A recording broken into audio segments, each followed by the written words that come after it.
तारीख आ चुकी है, 2024 की बिसात बीत चुकी है। 7 फेज में 46 दिन में पूरी होगी वोटिंग की प्रक्रिया। 19 अप्रैल को पहले चरण की वोटिंग होगी और आखिरी चरण 1 जून को होगा। चुनावी तारीख का ऐलान हो गया है और इसके साथ ही शुरू हो चुका है दावों का दौर। चुनाव शेड्यूल के ऐलान के साथ नरेंद्र मोदी जी के जीत के हैट्रिक का शंखनाद भी है।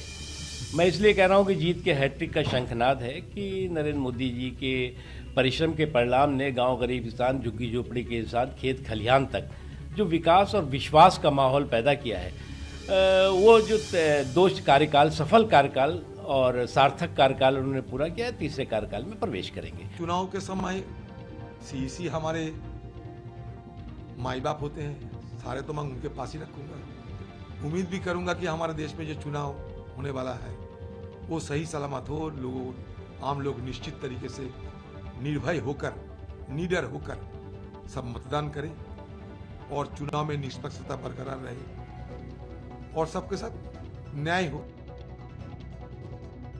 फिर चुनावी अखाड़े में आमने सामने हैं 2 गठबंधन। पीएम मोदी की अगुवाई में एनडीए और कांग्रेस की अगुवाई में इंडिया गठबंधन। लेकिन असली लड़ाई 2 राष्ट्रीय पार्टियों की है। बड़ा सवाल है कि क्या कांग्रेस सीधी लड़ाई में बीजेपी को टक्कर दे पाएगी? अगर 2019 के आंकड़ों पर बात करें तो कांग्रेस के लिए ये उत्साहजनक नहीं है। 2019 में बीजेपी और कांग्रेस के बीच 190 सीटों पर सीधी टक्कर हुई थी।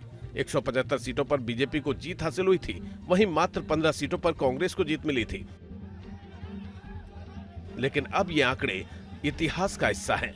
कांग्रेस के नेता 2024 के चुनाव के जरिए हवा का रुख बदलने की उम्मीद जता रहे हैं।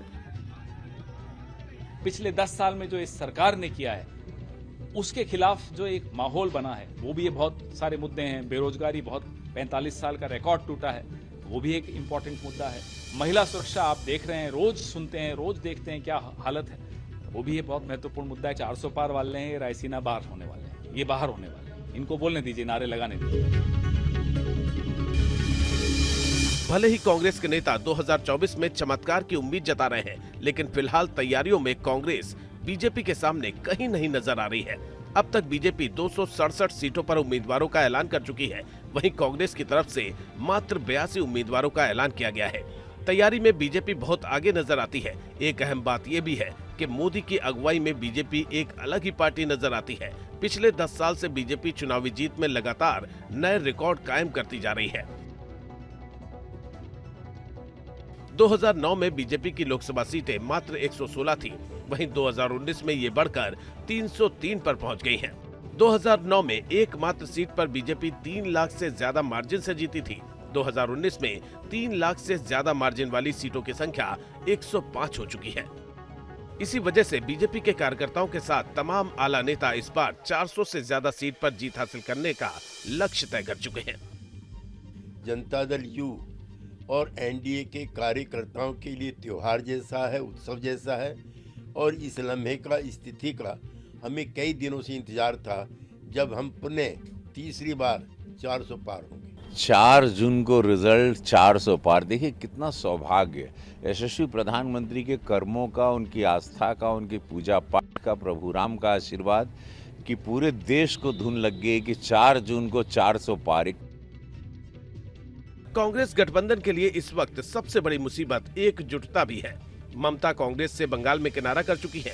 केरल में वाम दल कांग्रेस को भाव नहीं दे रहे हैं। पंजाब में कांग्रेस आम आदमी पार्टी में अनबन है। हाँ, दिल्ली में कांग्रेस और आम आदमी पार्टी का गठबंधन हो गया है। आम आदमी पार्टी बीजेपी को बड़ी चुनौती देने का दावा कर रही है। चुनाव के ऐलान का स्वागत करती है। आम आदमी पार्टी पूरी तरह से तैयार है।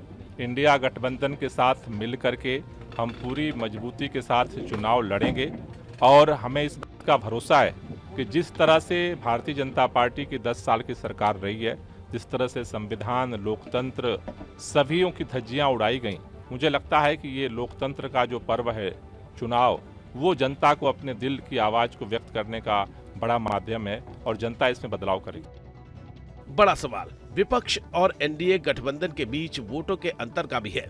ज्यादातर राज्यों में बीजेपी और विपक्ष के वोटों का अंतर 10% से ज्यादा है। सवाल है कि क्या विपक्षी दल इस 10% के अंतर को कम कर पाएंगे या फिर 2024 में एक बार फिर बीजेपी को रिकॉर्ड जीत मिलेगी। T news nation.